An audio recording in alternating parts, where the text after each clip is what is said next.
인천 영화 3도 등 영화권에 여전히 머물겠습니다. 이 강추위 언제 풀릴지 궁금하실 텐데요. 우선 일요일인 내일 아침 기온 영하 11도로 오늘보다 더 춥습니다. 그리고 다음 주도 이번 주만큼은 아니지만 영하권 추위가 계속되면서 한파가 길어지겠다고 기상청은 내다봤습니다. 길어지는 추위에 건강관리 또 미끄럼 사고 대비가 철저히 필요합니다. 지금까지 과학기상부에서 YTN 박소정입니다.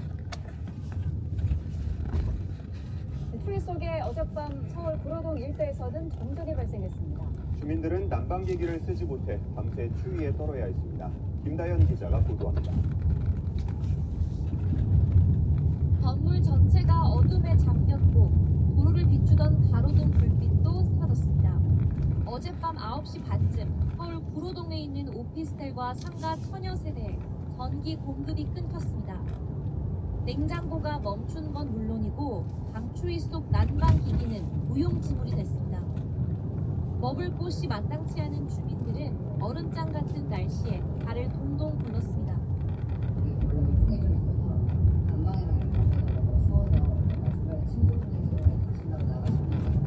어린이 보호구역에 진입했습니다. 서행하세요. 상황도 벌어졌지만 다행히 크게 다친 사람은 없었습니다. 한국전력공사와 오피스텔 측은 전기실에서 누수가 일어나 정전이 발생한 거로 추정하고 있습니다. 감전 위험이 있는 만큼 본격적인 복구에 앞서 물을 어린이 보호구역에 진입했습니다. 서행하세요. 물이 차는 바람에 끈 상태에서 지금 물을 빼는 작업을 하고 있는 거죠. 구청은 근처에 통합지원본부를 마련하고 응급 상황 대비에 나섰습니다. 인근의 학교 체육관이나 수용시설을 저희가 확인하고 여러 가지 시설을 구비해서 주민들을 대피시킬 예정이고요. 설상가상으로 강추위에 정전까지 덮치면서 주민들은 밤새 잠을 설쳐야 했습니다. YTN 김나연입니다. 밤사이 한파의 영향으로 오늘 새벽 5시까지 서울 지역에서 57건에 달하는 수도 계량기 어린이 보호구역에 진입했습니다. 서행하세요. 동결 피해자는 발생하지 않았습니다. 서울시는 한파 종합지원 상황실과 함께 한파 쉼터와 응급 대피소 등 대비 시설을 곳곳에서 운영하고 있습니다. 약 200m 앞 시속 30km 과속 신호위반 단속 구간입니다. 계산서 장관 후보자의 인사청문회가 열렸죠. 여야를 구별하기 어려울 정도의 고강도 검증이 이어졌습니다. 잠시 후 시속 50km 과속 신호위반 단속 구간입니다. 박희재 기자가 보도합니다. 지명 25일 만에 가까스로 개최된 이해훈 기획예산처 장관 후보자 인사청문회. 느낌표가 6개나 찍힌 규탄 피켓 앞에서 후보자는 긴장한 표정으로 사과했습니다. 저에 대한 비판은 겸허히 수용하고 또 뼈저리게 반성하겠습니다. 최대 관심은 반포 고가 아파트 부정 청약 의혹. 결혼식까지 치른 장남을 이혼 인척, 미양 가족에 포함해 청약 점수를 높였다는 건데 이 후보자는 아들 부부가 파격 위기였다면서 눈물로 해명했습니다. 약 300m 앞 시속 50km 과속 신호위반 단속 구간입니다. 어려울 정도로 파견이 된 상태셨다. 그래서 주소지가 달랐던 거다 말씀을 하셨던 거죠. 전방에 연속으로 과속 방지턱이 있습니다. 이게 미흡하다. 아파트를 포기할 용의가 있느냐는 추궁해 할 수 있다고 짧게 답하기도 했습니다. 민주당은 과거 계엄 옹호 이력을 파고들었고 국민의힘은 모자진 갑질, 폭언 논란을 꺼내며 이 후보자를 몰아세웠습니다. 비상계엄을 오히려 찬양한 이해훈 후보자의 그 발언들을 국민들께 사과할 용이 있으십니까? 후보자님, 야! 이렇게 말하시면 안 되는 거 아닙니까? 이렇게 말하시면 안 되는 거죠. 연세대를 졸업한 장남이 입학 당시에는 없었던 다자녀 전형을 활용했다는 논란에는 천안과 혼선이 있었다고 해명했고 영종도 투기와 토지 양도세 탈루 의혹 등도 모두 사실이 아니라고 반박했습니다. 보수 진영에서 약 300m 앞 시속 50km 과속 신호위반 단속 구간입니다. 후면 번호판을 단속하는 중입니다. 냉랭했던 여론이 움직였을지 주목됩니다. YTN 박희재입니다. 이처럼 소명할 기회를 달라던 이 후보자의 인사청문회가 열렸지만 자질을 둘러싼 논란은 가시질 않고 있습니다. 어려운 주제라면서 곤혹스러움을 감추지 않았던 이재명 대통령은 어떤 결론을 내릴까요? 강진원 기자가 보도합니다. 기획예산처 출범을 며칠 앞둔 지난해 마지막 청와대는 예상치 못한 깜짝 인선 결과를 발표했습니다. 나라 국가를 책임지는 핵심 부처의 첫 수장에 보수진영 인사를 파격적으로 발탁한 겁니다. 대통령의 국정의 인사 철학이라는 게 기본적으로는 통합이라는 부분하고 실용인사라는 그 축이 있었습니다. 하지만 야권의 반발은 물론 여권 내에서조차 계엄 옹호 인물과는 함께 갈 수 없다는 우려가 터져나왔습니다. 전방에 연속으로 과속 방지턱이 있습니다. 네, 내란 극복을 위해 애쓰신 모든 분들께 머리 숙여 사과드리기 위해서 오늘 이 자리에 섰습니다. 이 대통령은 포용과 협치의 중요성을 피력하며 이해훈 후보자를 중용키로 한 배경을 애둘러 설명했습니다. 파란색을 좋아하는 사람들이 권한을 가졌다고 해서 그 사회를 성색 다 파랗게 만들 수는 없는 거예요. 그렇게 만들면 안 되지 않습니까? 그 빨간색 어디 갑니까? 그러나 파장은 쉽게 가라앉지 않았습니다. 보좌진에 대한 폭언, 갑질 논란과 고가 아파트 부정 청약 의혹 등 으로서 자질이 있는지에 대한 약 500m 앞 시속 70km 고정형 이동식 단속 지점입니다.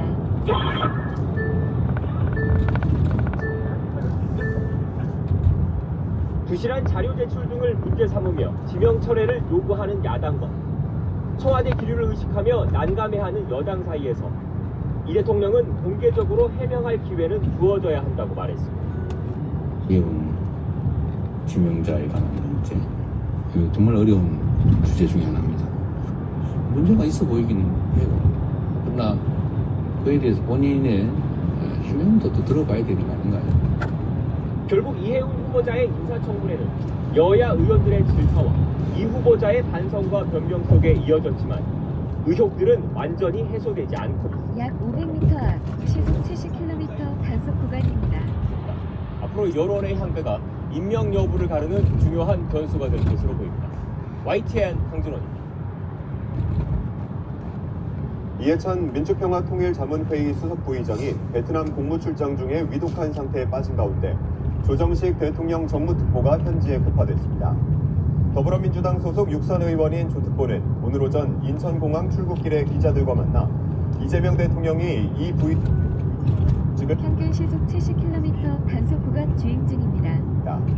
이어 이 부의장 건강 상태는 현지에 가봐야 알 수 있을 것 같다며 청와대와 소통하며 필요한 부분에 대해서는 조력할 거라고 덧붙였습니다. 더불어민주당 소속 최민희 국회 과방위원장의 이른바 딸 축의금 논란과 관련해 경찰이 강제 수사에 나섰습니다. 서울 영등포경찰서는 어제 오후 3시부터 2시간가량 국회 사무처 운영지원과를 압수수색했습니다. 최 의원은 딸의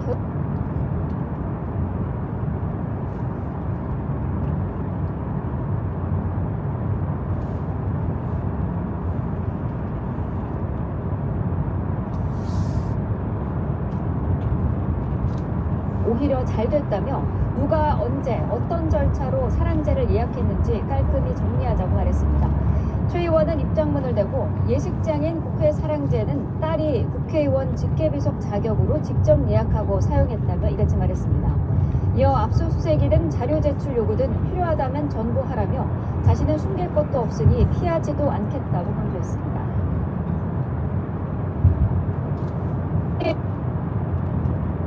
약 500m 앞 평균 시속 70km 구간 단속 종료 지점입니다. 살청 반부패 경제범죄수사대는 어제 오전 인천대학교 무역학부 사무실 등에 대해 압수수색을 진행했습니다. 영장에는 이번 사건 피고발인인 23명 가운데 1명의 청탁금지법 위반 등의 혐의가 적시된 것으로 파악됐습니다. 경찰은 압수수색에 앞서 인천대 교직원 등을 피고발인 신분으로 불러 유 씨의 공간을 조사한 것으로 전해졌습니다. 네, 어제 캄보디아에서 국내로 송환된 한국 피의자들에 대한 강도 높은 수사가 이어지고 있습니다. 경찰은 검찰의 구속영장 청구 시간을 고려해 오늘 오후 구속영장을 신청할 것으로 보입니다.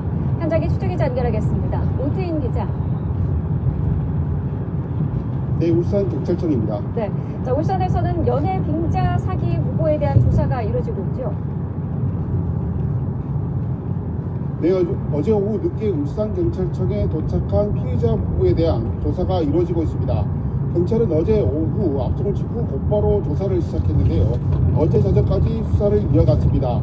이후 울산 중부경찰서에 유치장에 입감했고 오늘 아침 또다시 불러 조사하고 있습니다. 경찰은 부부가 조직 내에서 총책을 맡게 되는 경위와 조직 구성 방식 등 범행 전반에 대해 수사하는 것으로 알려졌는데요. 이들 부부는 캄보디아에 본거지를 두고 사기 범행을 저질렀습니다. 가상인물을 만들어 SNS 등으로 피해자를 유인해 120억 원을 뜯어낸 혐의를 받습니다.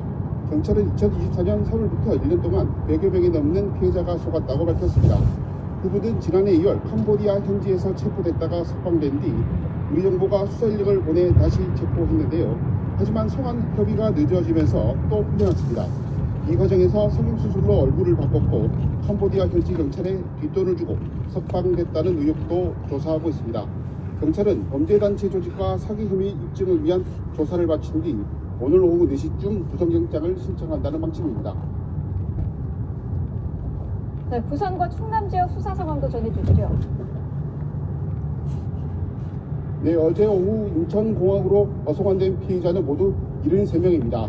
이 가운데 부산에 가장 많은 49명이 압송됐습니다. 피해자들은 부산 지역 6개 경찰서로 분산돼 조사받았습니다.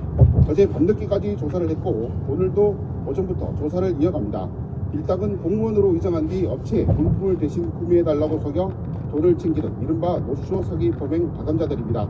관련 피해자는 190여 명에 추정되는 피해액은 70억 원에 달합니다. 이번에 송환된 캄보디아 한국 피의자 가운데 두 번째로 많은 17명은 충남경찰청에서 조사를 받고 있습니다. 24년 12월부터 1년 동안 한국 남성에게 여성을 소개해주겠다며 웹사이트 가입을 유도했습니다. 울산경찰청이 수사하는 이른바 로맨스 스캔과 비슷한 수법인데요. 피해자 30여 명에게 50억 원가량을 가로챈 혐의를 받습니다. 피해자들은 홍성경찰서와 보령경찰서에 나눠 입감됐습니다. 경찰은 범죄단체 가입과 통신사기 피해 환급법 위반 혐의로 조사한 뒤 역시 구속영장을 신청할 방침입니다. 또 검거되지 않은 외국인 총책 실언을 특정해 적색 수배를 내리고 수사를 이어가고 있습니다. 한국으로 송환된 피해자들의 체포 만료 시한은 내일 새벽 4시까지입니다. 검찰이 법원에 구속영장을 청구하는 시간을 고려하면 오늘 오후까지 구속영장 신청이 모두 이루어질 것으로 보입니다. 지금까지 울산경찰청에서 YTN 오태인입니다. 미국을 방문한 김민석 국무총리가 제이디 벤스 미국 부통령을 만나 쿠팡 문제와 북미 관계 등 주요 현안을 논의했습니다. 벤스 부통령은 쿠팡 문제와 관련해 오해가 약 600m 앞 시속 80km 고정형 이동식 단속 지점입니다. 후보 기자, 최근 미국 의회나 투자사 쪽에서 극단적 표현이나 근거 없는 주장까지 동원하면서 우리 정부의 쿠팡 규제를 비난했는데 관련한 논의가 있었다고요? 네, 그렇습니다. 김민석 총리가 워싱턴 특파원과의 간담회에서 소개한 내용입니다. 벤스 부통령은 쿠팡 문제와 관련해 한국에서 구체적으로 어떤 게 문제가 되는지 묻습니다. 이에 김 총리는 국민 상당수의 정보가 유출됐는데 해결을 지연시킨 문제가 있었고 최근엔 이재명 대통령과 자신을 향한 근거 없는 비난까지 있었다고 설명했습니다. 그러면서 미국 기업에 대한 차별적 대우는 없었다는 점을 강조했습니다. 이에 벤스 부통령은 한국 시스템 아래 법적 문제가 있었을 것으로 짐작한다면서 이해를 표시한 것으로 전해졌습니다. 그러면서 양국 정부 사이에 오해가 생기지 않도록 과열되지 않게 상호 관리를 하면 좋겠다고 요청했습니다. 앞서 쿠팡 지분을 보유한 미국 투자회사 두 곳은 한국과 중국의 유착 의혹까지 제기하며 무역대표부에 구제 조치를 요청했습니다. 또 미 하원 청문회에선 여야 의원들이 한국 정부의 규제를 마녀사냥이라고 비판하게 됐습니다. 관련해서 김 총리는 한미 관계는 특정 기업이 로비로 흔들 수 없을 정도로 단단하다고 강조했습니다. 벤스 부통령은 또 선거법 위반 등의 혐의로 구속 기소된 소년보 부산 세계로교회 담임 목사 사건도 거론했습니다. 벤스 부통령은 미국 내 일각에 우려가 있다고 말했고 김 총리는 미국보다 정치와 종교가 엄격히 분리된 상황에서 선거법 위반에 대한 조사가 있었다는 점을 설명했다고 전했습니다. 이에 벤스 부통령은 한국 시스템을 존중한다는 전제에서 역시 오해가 없도록 잘 관리하면 좋겠다고 응대한 것으로 전해졌습니다. 벤스 부통령이 북미 관계 개선 방안에 대한 조언을 구하기도 했다고요. 네, 구체적으로 북미 관계를 개선할 용의가 있는 미국 측에서 있습니다. 이에 김 총리는 북한에 특사를 보내는 것도 하나의 접근법일 수 있다고 제안했습니다. 김 총리는 또 이번 회담에서 핵 추진 잠수함 건조와 우라늄 농축, 사용 후 해결료 재처리 등 한국의 관심사를 언급했고 벤스 부통령도 적극적으로 공감했다고 설명했습니다. 그러면서 이번 회담을 계기로 벤스 부통령과 한 라인을 구축했다고 소개했습니다. 김 총리 약 400m 앞 시속 60km 고정형 이동식 단속 지점입니다. 지금까지 국제부에서 YTN 이수만입니다.